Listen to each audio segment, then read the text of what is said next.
Thank you and welcome to the show this morning. The topic this morning is patterns of African American migration in the United States. And we're fortunate this morning to have with us to talk about patterns of African American migration in the United States, Dr. David Padgett. Dr. Padgett is a geographer from Tennessee State University in the Department of History, Geography, and Political Science. And of course, Dr. Padgett, let me welcome you to the show this morning.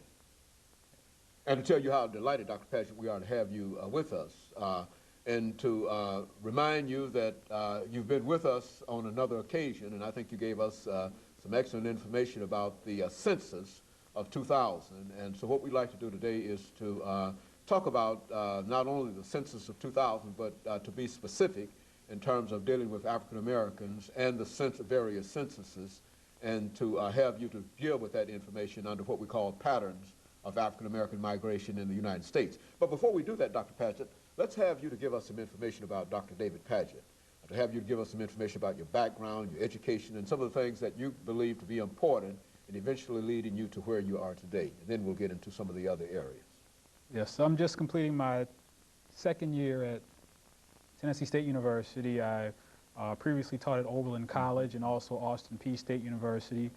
I'm a graduate of the University of Florida at Gainesville and Western Kentucky University, degrees in geography and also a lot of environmental engineering and geology. Right now at Tennessee State University, we're working very hard to extend the work of our Geographic Information Systems lab to the community, working with the Mayor's Office of Neighborhoods, working with Vanderbilt University, working with several nonprofit organizations in the community to try to get geographic information and demographic information to people in the community for their use. There's a lot of information that geographers compile. It's very useful to nonprofits and government entities.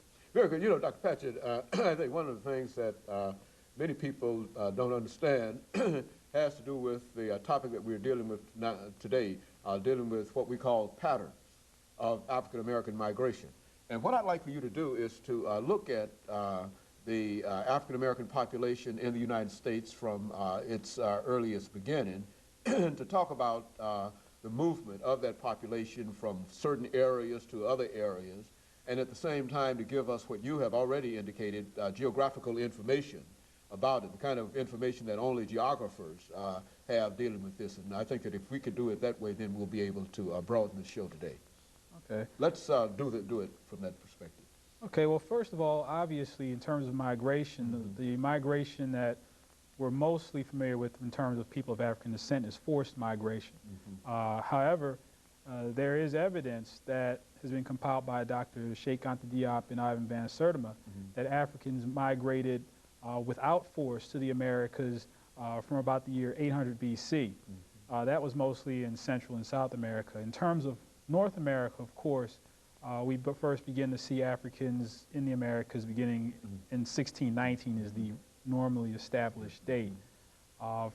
And that population was primarily concentrated on the East Coast, especially around Virginia.